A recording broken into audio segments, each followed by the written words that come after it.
What makes you qualified to give your opinion in a court of law? Well, um, uh, my resume, my work, um, all the things that make up me, the experimentation that I've done. Hey, I belong here. What's going to happen is the defense and the prosecution are going to take a look at your resume, and they're going to use that resume in a positive and negative way. First off, whoever hires you is looking at your resume and saying, will this person be able to represent what we do in a court of law? They may be trying to prove this. And the writings and the experimentation that you have done tend toward this. Suppose they're trying to prove that, and your writings tend toward this way. You're not going to get hired. So they're going to look at your testimony, or they're going to look at your previous testimony and your experience and say, you tend in this direction. They're going to look at all the cases that you've testified on before, or the reports that you've created, or the writings that you've done, and say, well, this person believes that everybody's guilty who uses a cell phone that's an Android. You know, we can see it in their opinion. We won't hire them. But if they don't hire you because you slant toward this, then the opposing counsel may hire you. So they're going to pick and choose who they want, that their expert leads toward their opinions and their side of the story. Now what you're going to do is you're going to take all of this information, and they're going to say, we'll hire you based on that. The opposing counsel is going to try and trip you up. They're going to take all those things that you've ever written and ever done and say, well, take this little isolated fact right here, and it says out of context thing that you really don't mean, and don't you agree with that? Now you look like an idiot in front of the judge and the jury. And you may be tossed out on your qualification ear. You may be great at what you do, but you can't take that out of context remark and say, that's not what that says. That's not a part of what we're doing here. That has nothing to do with this case at hand here. Do you need me to explain why? And you have to be careful about that. Then what you're going to do is you're going to take your resume and all of the other stuff about yourself, the qualifications, and you're going to sign that and submit that to the court. If you say I had 15 years experience and you don't, and you sign and submit this to the court, that's perjury. You have to assert the correct truth. Any kind of exaggerations, any kind of falsehoods, anything that isn't absolutely perfectly true about you will get you in trouble and get you tossed out on your ear. So you can kiss your career goodbye as a forensics expert witness if you fudge it at all. Okay, so what kind of qualifications do they want to see? What kind of data are you going to hand them? First off, your relevant education, the source and type of degree, the source and type of certifications that you have, anything that's relevant to computer forensics, computer science, your organization certifications, description of sponsoring organizations. You need to take all of that and say, this is me from an education standpoint. For me, what I've been collecting over the years is all the certification tests that I have ever taken, all the different classes that I've ever taken. So every time I get one of those certificates, I put it inside of my book, and it's a nice big thick binder. So when somebody says, well, what are your relevant education in the area, I don't have a degree in computer science. I have a degree in economics with a little bit of accounting mixed in. But I have a 16-year career proven by this binder of all this process that I've done, all this learning that I've done, and all this training that I've done. Your entire employment history, and not just your history about computer forensics, is in question here. And in fact, if you look at my book at the very beginning of being a person working other than an odd job working on a farm, I even have all of that experience inside of my binder so that people know where I came from and how I got where I'm going.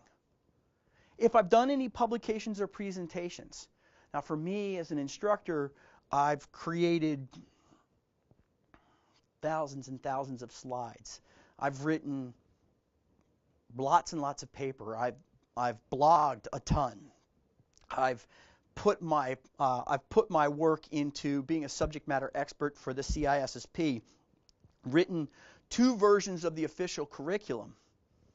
Anything that's in any of my writing or any of my slides is going to become a part of this case. Anything where I've done something that was focused and outside of this area or is counter to what I'm proposing here, if I've offered an opinion, especially on the recordings that I have on YouTube, where I've said, you know, I don't like this thing, or I think this thing is wrong, the opposing counsel is going to pick up that information and they're going to say, you said you didn't like these things. You put it on video and you talked about it here, and now you're saying you do like it?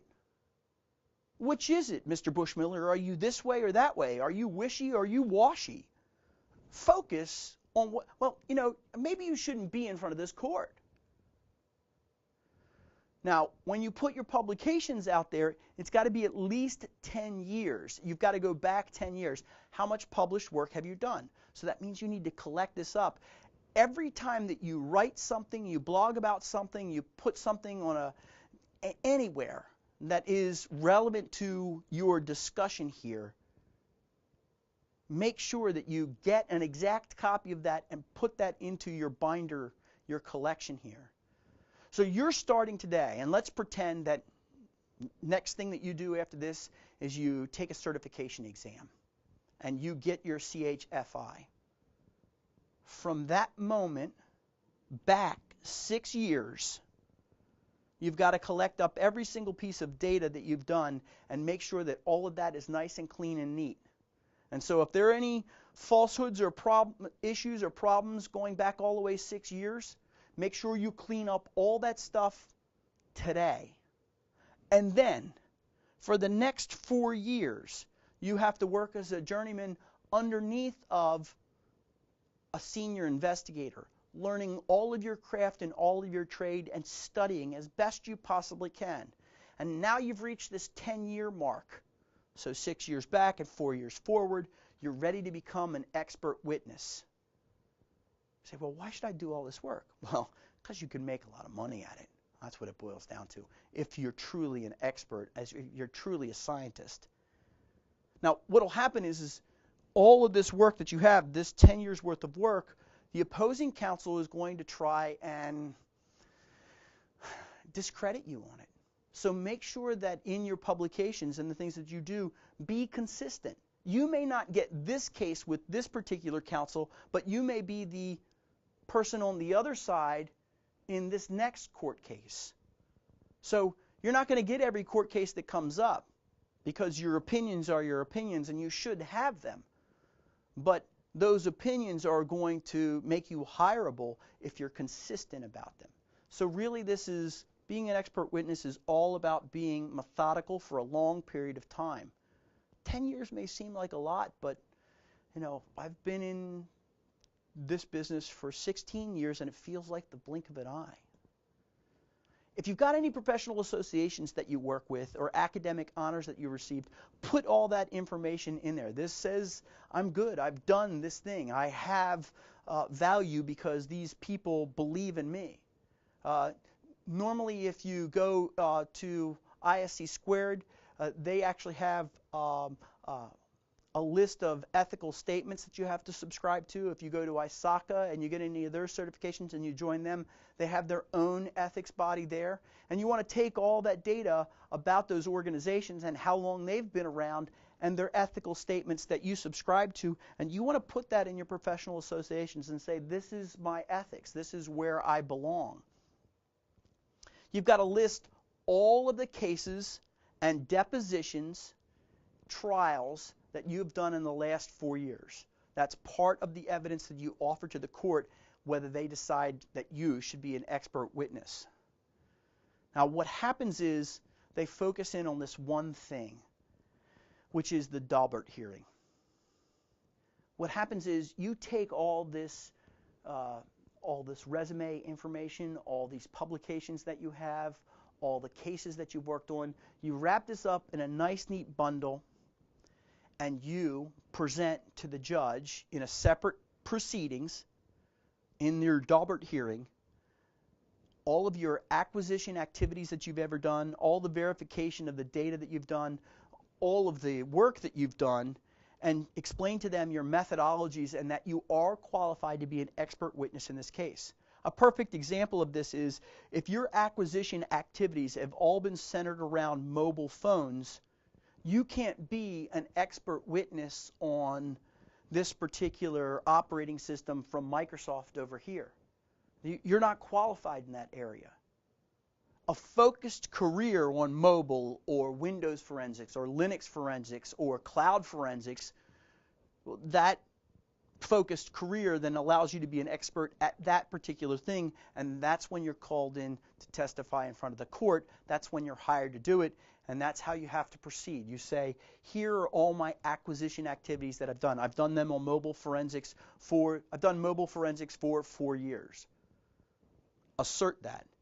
I've done these verifications of the data using hashing for this period of time, and this is how I did it on phones, and I realized that there are problems with mobile phone forensics because there is a lot of data flowing to and from that particular thing. Explain that. Explain your methodology that you follow in performing your analysis. Now, you've seen in this course, there's one particular slide at one of the ends of one of the presentations about halfway through the course. Go back and look for it. That talks about the different methodologies that are out there. Understand those different methodologies and assert which one is yours and which one that you follow. Now, I've been talking about a book a bunch this week, and that book may be a good tool for you to use, a good process for you to use that will fit in with a career that you're supposed to present to the court so that they can say, or the judge can say, you are qualified to be an expert witness at this trial. And then the counsel that you're working for then gets to pay you a lot of money. And we're going to dig deeper into this in just a minute.